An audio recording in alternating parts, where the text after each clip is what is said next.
Wait. Hello people, my name is Edmond. Welcome back to another reaction content where today we'll be reacting to Casual Geographic and this content called Animal That Got the Middle Finger from Evolution. Honestly, I really would like to know about animal facts, and apparently many people are telling me that this channel is the definition of comedy and knowledge at the same time. And honestly, I'm all for it. I really like the way how many people actually describe these type of content in a more comedic way rather than the more boring way that we used to get in schools and colleges.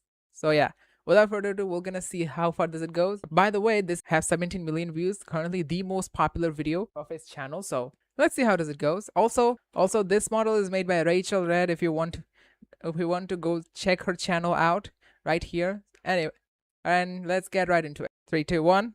Evolution is a bitch named Emily. That's it, that's the whole intro. Don't get me wrong, the concept of evolution's pretty cool. It's the reason giraffes get to flex their high in the entire animal kingdom. But there are just times where nature and evolution decide to team up and absolutely hoe an animal's entire existence. So here are 10 animals that I personally think got done the dirtiest. It's not exactly in order, but obviously some animals are going to get violated more flagrantly than others. And I say that because if this list were actually in order, the octopus would probably medal at the Oppression Olympics for... well, let me explain. Octopus are highly intelligent, and scientists believe they have the same cognitive ability as a 2-year-old human. Which might not seem impressive, but that means octopus are on the same IQ level as some dogs. They're even smart enough to use tools, whether it's using the tentacles of the venomous man-of-war as a weapon, which they actually do, or... One thing for sure is that when it comes to octopuses, one thing I do like about is the way how they actually blends in. With all across the environment and just go for it. I still remember the first time when I first saw octopus on TV, and yeah, it was actually quite an impressive animal. To be honest, the very first time I actually came to know about octopus was Tom and Jerry, I believe. Yeah, it was in a cartoon, but I never thought that it would be a real animal until I actually saw one in one of the TV shows. Or carrying a coconut around to keep as a travel-sized panic room.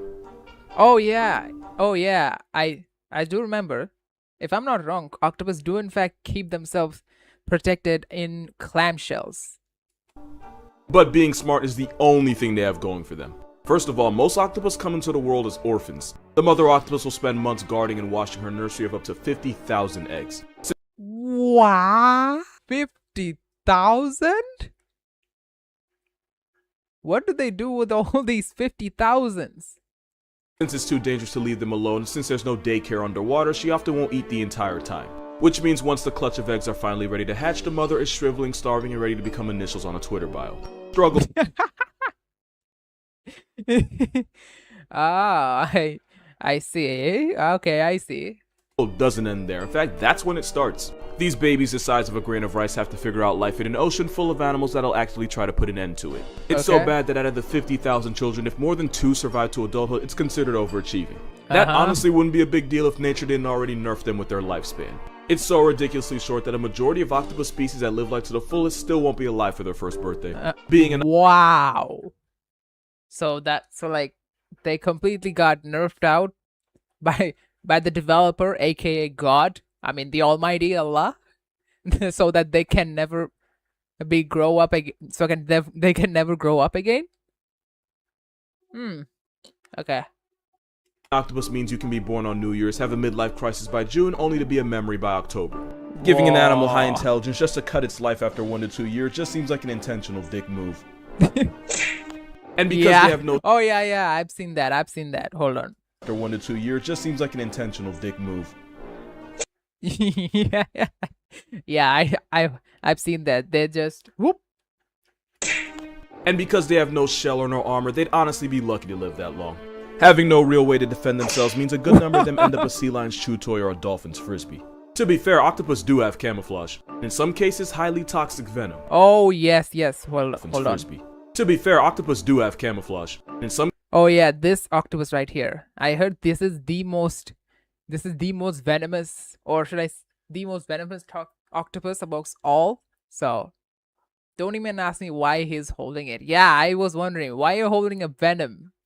Why are you holding a death machine? in cases highly toxic venom. But for the most part, they get bodied by most of the ocean. And to add insult to injury, every octopus you see is probably a virgin because once they get laid, they die. You already saw what happens to the mother, but where the daddy at? Once the male octopus mates, he basically just gives up on life. The male So he's like, so he's like one of those NTR villains, who just wants to have some, wants to have some fun, but then when it comes to babies, just get away. Okay, I see how's it going. octopus that's catched in his V-card will swim around catatonically until he either gets torn apart by predators or dies of starvation as his body falls apart due to senescence. Not like your Senescence, the condition of process of deterioration. Okay. really matters because most female octopus are bigger than the males and sometimes they'll attack and cannibalize him during. But one thing's for sure, if his date doesn't put him out of commission, his post-nut clarity will. Octopus don't live long, but for the months they're alive, their entire existence is a jihad. Now you know what Yeah. I mean, yes, of course, since considering the fact that Almighty nerfed them. Squidward couldn't give a if a paid him. But at least with the octopus, it just seems to be really bad luck. They may be a victim of circumstance, but at least you get the idea that nature didn't go out of its way to screw them. Not like with this bird. Kiwi bird is probably— Oh, kiwi bird, yes. I came to know about kiwi bird. They are from New Zealand, right? They're the national animal of New Zealand, if I'm not wrong. probably the best proof that evolution ain't perfect. This tiny bird is actually part of the rat-type family. And this cookout includes ostriches, emus, cassowaries, and the rhea. But unlike its bigger cousins, this bird that shares its name with a fruit is about 18 inches tall and no more than 7 pounds. It's kind of like having cousins 6'3", 6'. I mean, the bird is actually quite cute though. So very small, very cute.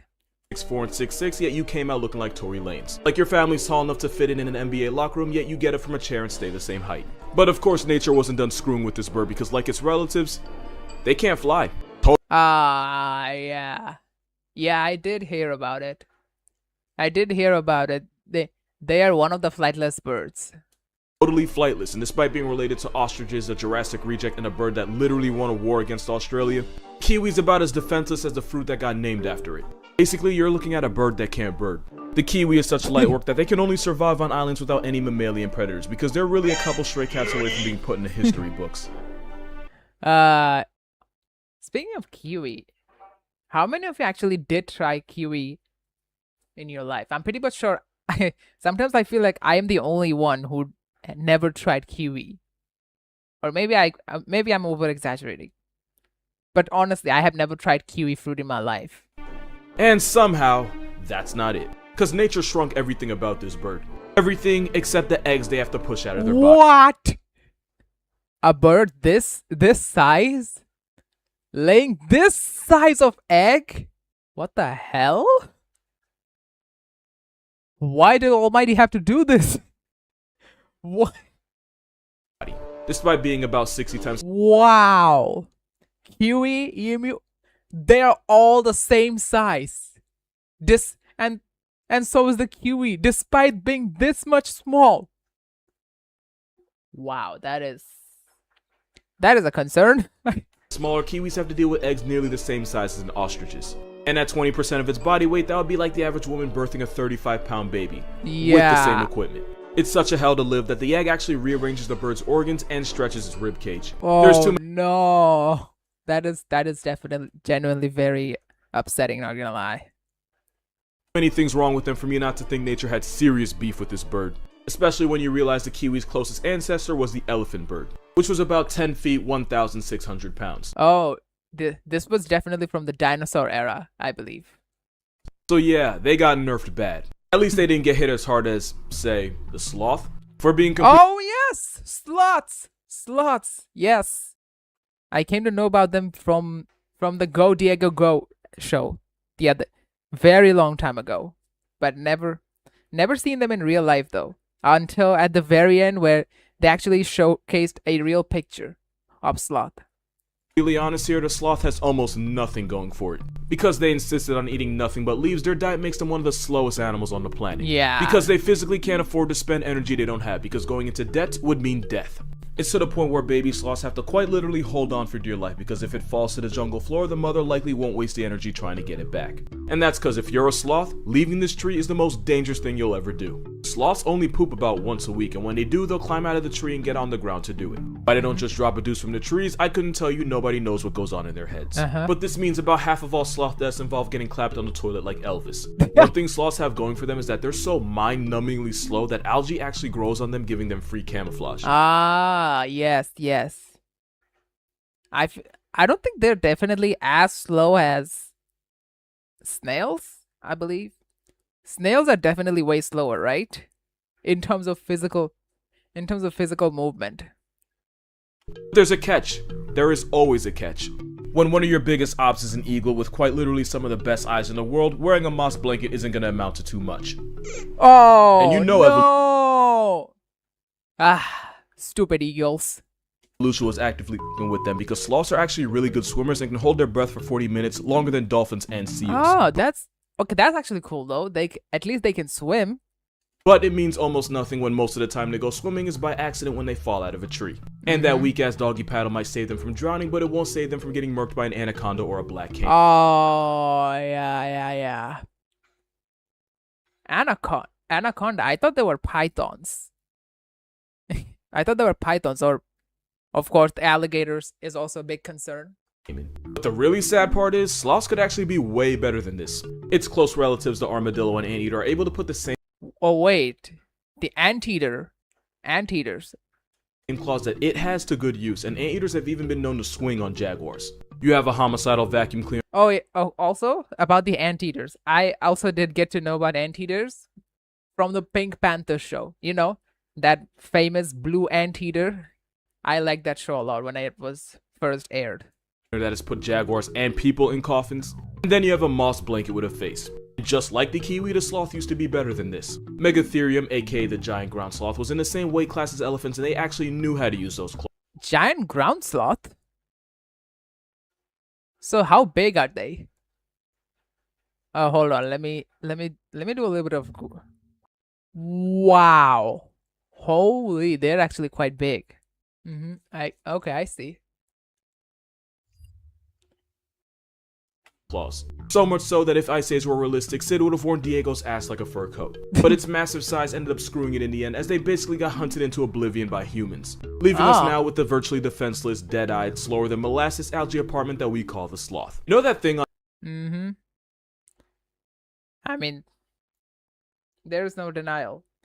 I mean, that bear might be one of the most harmless bears, considering the fact that he is the slowest amongst every single bears. On TV, where it's like someone gets a genie that grants wishes, but only does so in a way that horribly bends them over in the end, and the moral's supposed to be careful what you wish for. I want to be able to fly, granted. You're dying of cancer. Of course, you can be co-pilot as you... No, I get it. I get the joke. That basically sums up this next animal, because it looks like it got finessed I wish I didn't have to clean my room anymore. Okay. by a genie in one of the most disrespectful ways possible. This is a fiddler crab. Male Crabs! Oh, yes. Crabs. Okay. Here's, when it comes to crabs, I really want to know something. For those who have actually eaten crabs, what was your first reaction when you actually, for the very first time in your life, have tasted the crab? Let me know down through comment if you actually remembered the day, okay? Fiddlers have one giant brolic claw whose only purpose is to get a female's attention. Lady crabs choose their mate based on who has the biggest claw. Oh, and also one thing for sure is that this big ass claw they showcase, I feel like some crabs do have this type of like DNA. They have the same DNA where most of the crabs grow a giant big claw, one big claw, and the other one stays small. Claw and therefore can pass the best genes to her clutch of eggs. The problem is, that is literally the only thing this claw is good for. Because that claw is too big to pick up food, the male fiddler crab can only feed himself with that smaller claw. That massive claw is actually a disability that means the males either eat half the food or take twice as long as the females. Oh, so So it's an unwanted tumor type of thing. Okay, that's actually quite sad. The only problem with that is that these crabs only eat during low tide, and the longer the crab spends eating, the more likely they are to end up as someone else's main dish. In the evolutionary arms race for female validation, the male fielder crab is more likely to end up getting eaten by gulls, raccoons, reptiles, and sometimes even bigger crabs. Oh, that's actually quite sad though. Yeah, this is the life of the crab. Sometimes I feel like they're born to get killed. And since the females enable this by being attracted to the Holy! Look at the blue shades. This blue shade is actually quite cool. bigger but less functional claws, the fiddler is now trapped in a vicious cycle.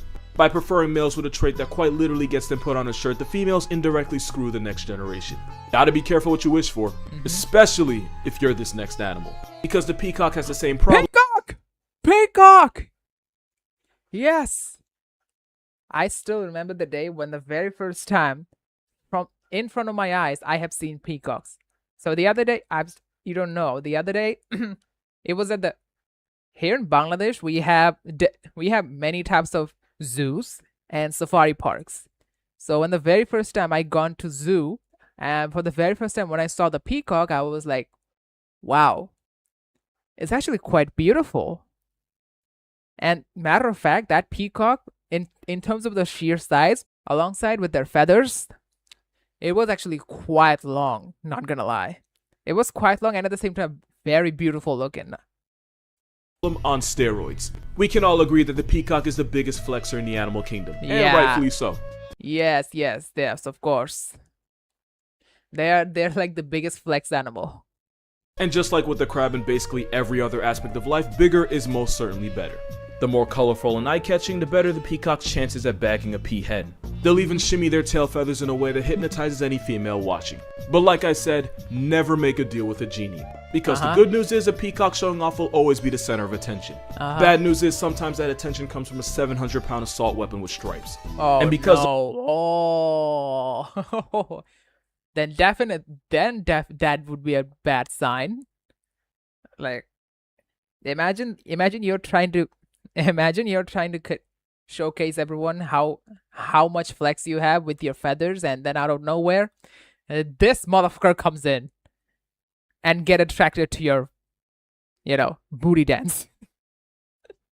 those tail feathers are so heavy, not only can't the peacock see behind itself, even if it does see death coming, it takes them longer to get off the ground and out of the tiger's reach. Oh, that's just like with the crab, the peacock's biggest flex is often what gets it buried. In a cruel twist from fate, the peacocks that are safer from tigers are usually the ones that get less attention from females. So by having a preference, the peahens doom their future children to a fate of ultimately ending up as a tiger's toothpick. The peacock and fiddler both got handed massive L's from nature, but at least you can see the thought process behind it. Having huge claws and fancy feathers attracts females, so technically it does serve a purpose. I mean, yes, of course. Considering the fact that, I guess that's the reason why some females do ask, size does matter. I don't know. Comparison, the Luna moth got shafted for no reason at all. To make a long story short, adult Luna moths don't have a mouth and therefore can't eat. The only thing keeping them alive. They cannot eat? Then how do they actually... Also, I hate moths. Let's be real. I do hate moths a lot. Alive is the energy they stored as caterpillars, but once that runs out, so does their time. Luna moths live for about a week, just long enough to reproduce and doom their children to the same fate of a non-consensual hunger strike. If you ask Google why the Luna moth doesn't have a mouth, it'll tell you because its only purpose is to mate. Which is really nature not giving a fraction of a about them. Yeah, that's... Okay, I mean, I guess that's a valid... I guess that is valid. Cruel. Question is, what could possibly be crueler? Well, if you know what this is, you probably have the this is disgusting. answer. This is a sea louse. It's a member of the Caligidae family of copepods, which is basically just a bunch of small crustaceans. You probably noticed that for the peacocks and the crabs, it was the guys getting the worst of it. Apparently, nature believes in a weird form of equality because right now it's up for the girls. The horror show starts when a male sea louse kidnaps a much smaller female and then forcibly drags her into what I can only describe as a crustacean sex dungeon, where he can have up to 20 other victims also trapped. It's at this moment where this movie loses its rating because the male will forcibly impregnate every last female in his burrow, and this often involves penetrating her abdomen. Oh my god, that's definitely inhuman. What the fuck are those males thinking? they're like orgies or something. Don't worry, it gets worse. As her brood of children that she never asked for begin to grow, they decide to start eating their way out. Oh. Eventually, the mother's body splits open as her nursery of psychopaths rush out of her now mutilated husk of a corpse. This might be one of the only times where the babies abort the mother. Doesn't Oh no, that's definitely very upsetting. Not gonna lie. even really get to give birth, her children just bring her death. You might be wondering why evolution would even give this nonsense the green light. Well, the newborn sea louse are entering an ocean full of danger, and having a full meal before they make it out on their own apparently increases their chance of survival. And by cannibalizing their own mother, it's basically a home-cooked meal. Somehow, this isn't even the worst birth on this list. That title belongs to the hyena because straight up death Hyenas. Okay, hold on, please. Hyenas. Oh my god, I'm stuttering. I think most people call it the wild dogs for their dogly behavior. But one thing for sure, when I was young, many of my grandparents used to scare me with the hyenas stories or stuff, and I was like, okay, so I guess hyenas are in fact bad. But grown up, I have seen some hyena videos on YouTube, and after watching them, yeah, ever since then, I never think hyenas are that bad. So what could possibly go wrong with hyenas? is actually better than what they go through. Female hyenas evolved a pseudo-penis that's so similar to the real thing, it's actually difficult to tell males and females apart. This is actually a female. Oh, yes. If I do remember correctly, they do have this D's nut. Okay, I'm gonna call it D's nuts. Okay. I feel like both the female, if I'm not wrong, both the female and male do come with this D's nuts. Which is, I don't know, very weird, to be honest.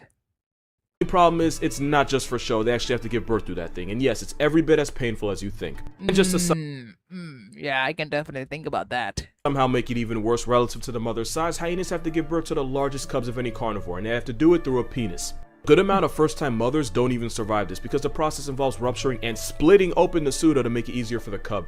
But the cubs don't get it easy either. About 60% of hyena cubs will suffocate on the way out and become past tense before technically even joining the present. And you would think because this that is definitely fucked up, not gonna lie. directly affects the mother and the cub that evolution would have patched this. But apparently nature and Lion King have something in common when it comes to doing hyenas dirty. Oh, yes, of course. How can we forget about the Lion King incidents, Lion King scenarios where lions are the one hunting hyenas? But if we're talking about an animal that got done dirty, this picture kind of speaks for itself. And in fact, this is probably going to be the thumbnail because this is nature at its grimiest. A lot of y'all probably knew this animal is coming just from reading the title, but for those of you that didn't, that was the skull of the babirusa. It's a wild pig found in Indonesian islands like Sulawesi.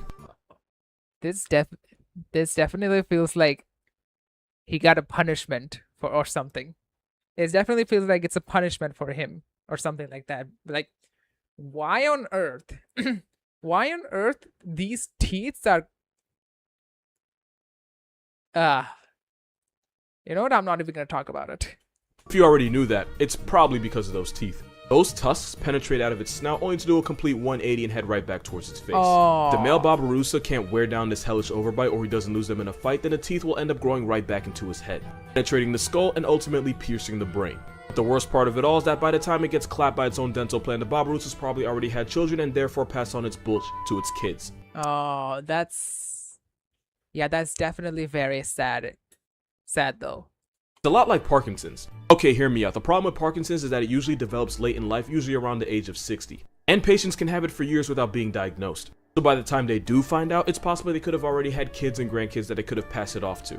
See the problem, right? The only good thing is that it's somewhat rare for a child to inherit Parkinson's from their parents. The babirusa, not so lucky. And as long as females find big tusks attractive, and as long as the tusks only murk them after they've had babies, this pig is going to be screwed eternally and evolution can't even stop it. But when you talk about being sodomized by the fleshy phallus of nature, you're probably talking about cheetahs. If you watch Tirzu, if you're watching this, you probably do. Cheetahs. Yeah. About the cheetahs, the only thing, when I was young, the only thing that I knew about the cheetah is the fact that they are the fastest animal.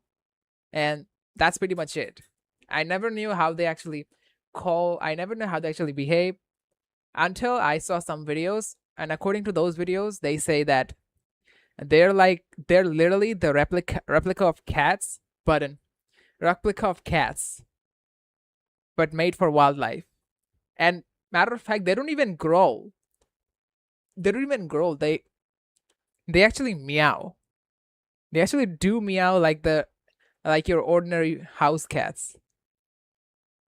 Which at first I really was confused. Like, why are they meowing? They were supposed to be growling, no? You probably heard him say that cheetahs are F-tier garbage that either need to be buffed or just vaulted out of their misery. I love cheetahs, I really do, but out of every animal on this list, evolution might have bodied the cheetah the hardest, and for one simple reason. Cheetahs are really fast. That is all they have. Yeah. Cheetahs are a textbook example of why you should never dump all your evolution points in one skill, because you'll just get bent over in every other aspect of life. That's... So, even if they're fastest, they still cannot... Oh, I see. I can... They're built for speed and absolutely nothing else. Cheetahs often get bullied by other predators, especially lions and hyenas. And because cheetahs have to expend so much energy just to make a kill, it forces them to rest right after, which makes it really easy for other animals to just step in and run their pockets. What? But for real, if you're a cat and a bird that literally only eats the dead is able to run you off, you got a lot of problems. Worst part is, cheetahs... Okay, please hold. Let's get one step back. Cat and a bird that literally only eats the dead is able to run you off, you got a lot of problems. Worst part is, cheetahs could easily avoid all of this. Leopards are also lightweight, solitary hunters that occasionally get their food stolen, but they're able to carry their kills up in trees where they can't get... Wow, that is actually quite strong. So wait, leopards and cheetahs are not the same? I mean, I really thought they were actually the same. Harassed by scavengers. But in the evolutionary race for speed, cheetahs evolved non-retractable claws to use as cleats to keep traction while running. Which is why cheetahs can't climb trees, so they gotta get violated on the ground. Cheetahs are such pushovers that one hyena can successfully rob... Wait. I know this isn't a cheetah, but I thought this was hilarious. Can't climb trees, so they gotta get violated on the ground. Motherfucker, he'll be like, for real though? Did you really... Anyway. Cheetahs are such pushovers that one hyena can successfully rob several cheetahs right in their face and then dare them to do something about it. Cheetahs compromised everything for speed, so now they get to speedrun through life. About 70% of cheetah cubs born in the wild will be 6 feet under before their first birthday. And just to add on to that, because why the hell not, thanks to genetic bottleneck, a majority of the cheetah population is highly inbred. I mean, this little fella is actually quite cute though. I mean, they are the cats, so considering that, I guess. What you're looking at is a cat that doesn't really know how to cat. Because instead of roaring like lions, tigers, and leopards, the best this spotted doormat can do is chirp like a bird. Matter of fact, if you YouTube it real quick, you'll find they make every sound that isn't a roar. What? I thought they meow. Why do they make bird sounds? And that's how you know evolution went out Yes, that's what I'm talking about. of its way to them. Cheetahs have been around for about 3 million years and decided they were just gonna IM speed their way through life. And because of that, unless it's a 100-meter dash or a bird call contest, this overgrown house cat loses every single time. Obviously there's a lot of good things about the cheetah, but not nearly enough to justify the abuse they go through. Which is probably why a majority of cheetahs in captivity experience severe anxiety so bad that it prevents them from mating and they need an emotional support dog. Which is cute, don't get me wrong, but Yes, I have seen some zoo videos where they actually put dogs as their guards for these little cheetah cubs. It's another reason why cheetahs are dangerously close to being the pandas of cats, and that's not something anyone wants to be. And don't get it twisted, I don't enjoy roasting cheetahs, I actually really love them, but if nature has favorites, this Cheeto's mascot isn't one of them. And those are 10 animals that got the middle finger from evolution. I'm not gonna lie to you, this video was low-key a pain to make. So if you liked the video and you'd like to support this channel, my Patreon's gonna be in the description, but please, don't give money if you can't afford it. Because honestly, I don't need money, I just wanted to cover my crippling Wendy's addiction. Subscribing doesn't cost you anything, so think about it. Alright, so that was Casual Geographic's animal that got the middle finger from evolution. That was actually quite good video though, not gonna lie. I really liked it. Anyway, that was that is the video. I hope you guys enjoyed, and till then I will see you later. And of course, make sure to subscribe to Casual Geographic, even though I'm not subscribed yet. There you go, I have subscribed it right now. Go check him out, and I'll see you later in the next video. Bye.